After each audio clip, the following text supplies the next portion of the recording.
All right, let's talk now to a man who actually knows Tom Brady, who knows what he's talking about when it comes to Tom Brady, and above all is doing God's work on NBC Sports Boston, trying to keep Michael Holley in line. Okay, that's hard to do. It's hard to do. He's an opinionated son of a gun. Bruh, let's be honest. Bruh, I do it 5 days a week. Okay, I need a raise just off that, Matt. It's good to see you. It's been so long. It's really good to see you. It's great to see you, Mike. Don't try to turn my dog Cassel against me. We got Atomic Dog. We got Atomic Dog in common. Always have Atomic Dog in common. Yeah, so, that's my boy. Michael and I were just going at each other's throats. I don't know if you heard it or not. Oh, yeah, I heard it. It was a nice hot take. Like, you guys were all over each other. I came in, I was like, whoa, I don't even know what I'm going to bring to this conversation right now. So was it a big deal that Brady didn't mention the Patriots in his initial statement this morning?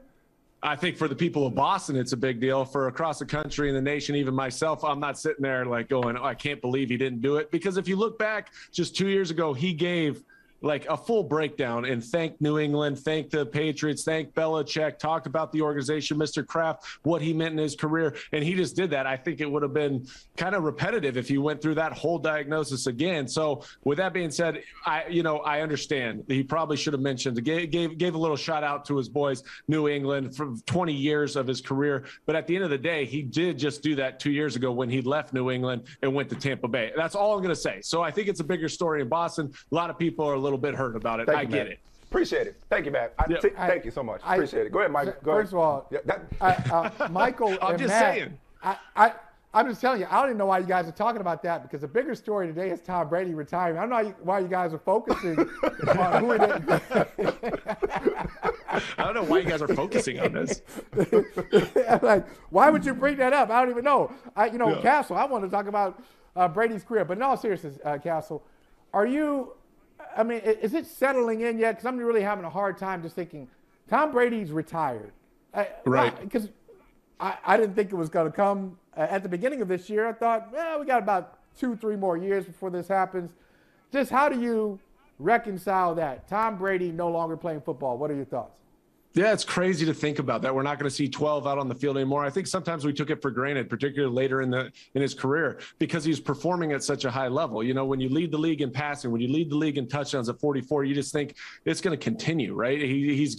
It's not like any of his skill set or anything like that had diminished. He hadn't fallen off the map. Like, you look at Roethlisberger, it was time to go for him, right? But when you look at Brady, it's like, well, he can keep going, and he will, because he loves the game. But ultimately, it was inevitable that it was going to happen sooner or later, right? And I always thought he was going to play at least one more year. He always said that 45 was the big number. But at the end of the day, look, everybody's got to make that decision. I think he's probably looking at the team, what it's going to look like. Probably no Rob Gronkowski, Chris Godwin's up, all those different things, plus the factor of the family, right? That's got to play an enormous play in terms of just what his decision was. And ultimately, that's what it came down to. And he called it quits. And I think, he probably feels good about the fact that he left this game on top, and he didn't leave walking away, hobbling away. He left on top of this game and was still playing at such a high level.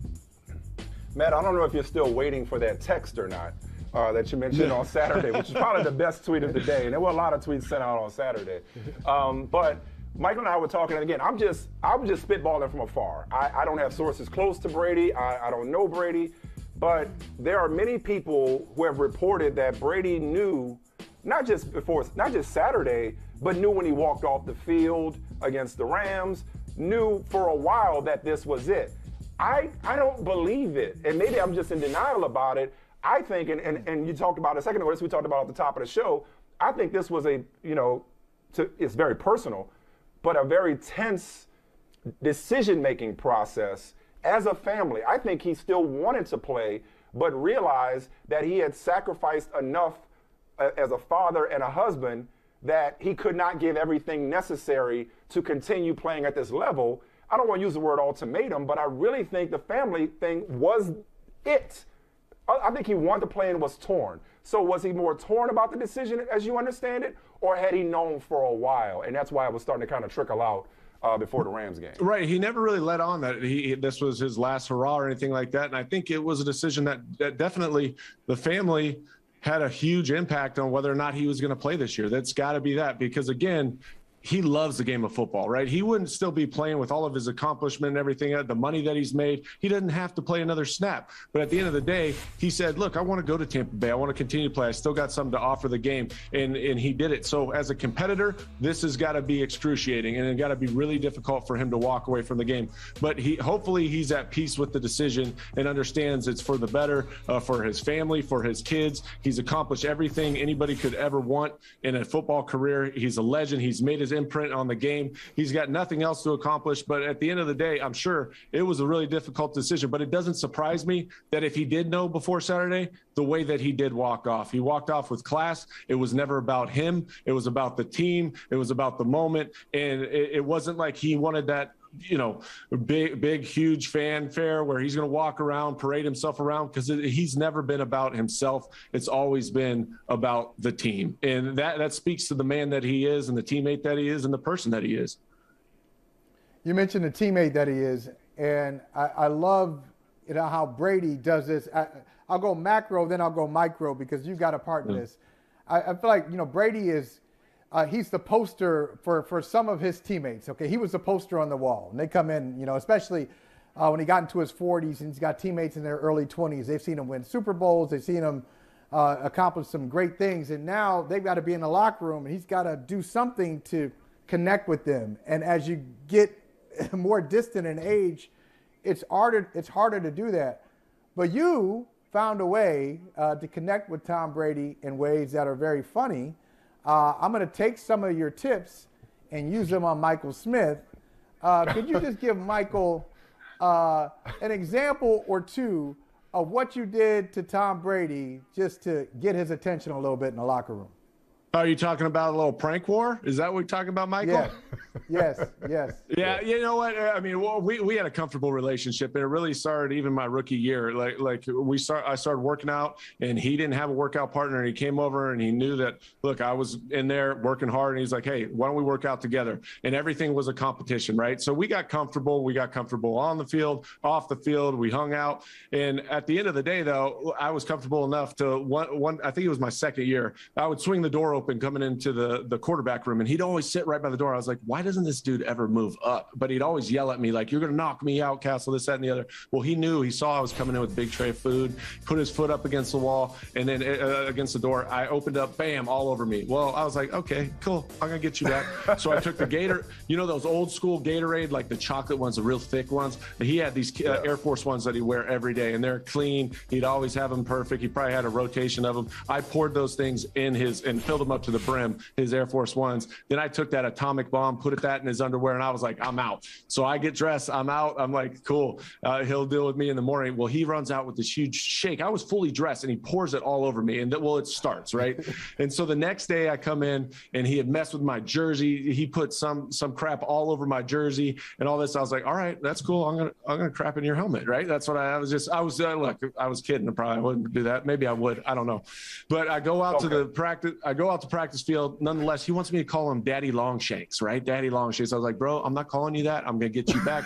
He's like, you got until the beginning of practice, Cassel. If you don't, you're going to be sorry. I was like, dude, whatever. Like, not anticipating really anything other than something like minor. Well, I come in and everybody's crowded around my locker. Everybody's laughing. There's 3 tires in front of my locker. He put my car on blocks. He put one of the tires he hid in the facility somewhere. He didn't give them back for 3 days. I had to get rides to practice, rides home. Ellis Hobbs, I was wearing him out. I'm like, Hobbs, can you please give me a ride home right now? Dude, he wouldn't give them back. But the best part about the story was a day later, we're going up, and we used to have like walkthrough in the area. Where's the high ticket prices called up there in the stadium? Like nonetheless, we used to.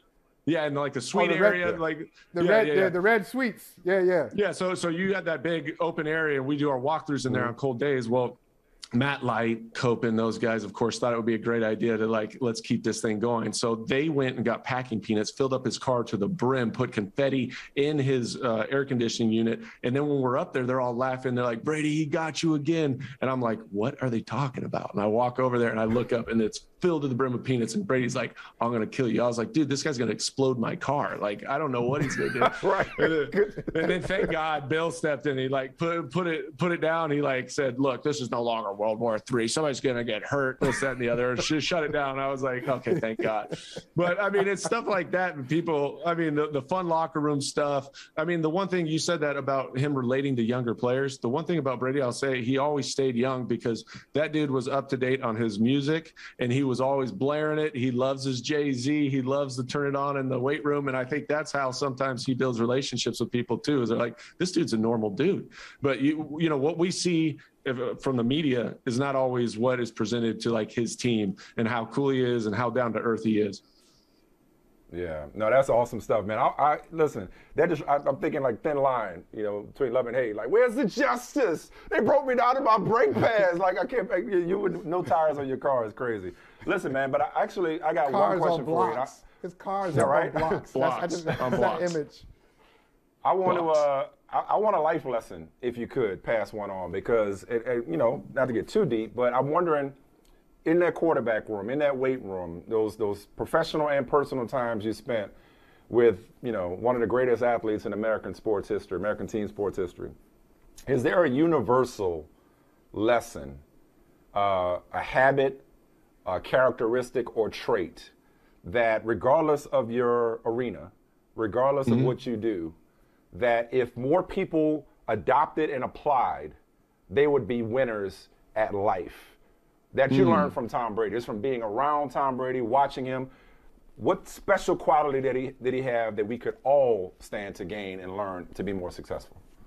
Yeah, you know what? I think his ability to lead people. And when I say that, I mean it in so many different facets. He did it not only by the words that he spoke and being relatable to people and taking the time out of his day to make sure that he said hello to everybody from Randy Moss down to the gentleman that was the janitor, knew him by name, knew all the training staff, treated everybody with respect. Then in addition to that, it was his actions, how he performed in the weight room, how he allowed people to see him go in there. And even though he wasn't the best athlete in the world, they saw him work at his craft constantly, how he would step it up, the intensity and on the practice field on a daily basis, how he'd go out there and take his time to throw extra routes. If there was a route pattern that was new, he'd spend extra time at practice, you know, going through what we're trying to conceptually achieve, speaking to those guys, you know, forcing them to be bigger than themselves. And he always strived not just to be great, but to be the greatest. And that's how it was his approach in everything that he did. And it wasn't just in the locker room, it was outside the locker room, it was on the field. And he just had tremendous work habits too. And he took care of himself. He did everything that you would think a person of his caliber would do. And it was all encompassing, right? From his leadership to his team, to his teammates and how his teammates respected him, to what he said. He never just spoke to be heard. He spoke with a purpose, and there was always a purpose behind it. And so it's tough to pinpoint one thing, but I'm telling you, it was fascinating to be around him and to be around his greatness on a consistent basis, because I know as a young player, he had such an impact on me moving forward to how I led and how I interacted with people, how I respected people. Because look, Tom Brady was Tom Brady. He won 3 Super Bowls. And when coaches would chew him out or Belichick would come at him strong, guess what he'd do? He said, yes, coach. Like, he wasn't one of those guys that are going to say, well, screw the system, screw that, and just disrupt the whole thing. He's going to say, you know what? I understand he's trying to make a point and let me be part of the group and let the other players see me as part of the team rather than above the team. And that's what I always respected about him in everything that he did. Well, look, man, you've been an incredible teammate today, man. You took the call last minute. Matt Cassel, can you come on? Yeah, hey. I got you, man. I got you. So I got you. You guys are my boys. It's good to see you guys. And hey, you guys can get back to just yelling at each other. I can't wait to hear the rest. No, that's the whole show. That's really that's the whole show. I haven't seen you in years, and I'm still your favorite Michael. I mean, you see him all the time, and yet you came in and immediately sided with me. I love my Michaels. Let's go. I love you guys. All right, that'd be good, man. All right, great to be with you guys. See you. All right, peace, brother. Hey, thanks for watching Brother from Another on YouTube. Make sure you hit subscribe before you leave, and be sure to watch us 3 to 5 p.m. Eastern Time on Peacock. Appreciate you.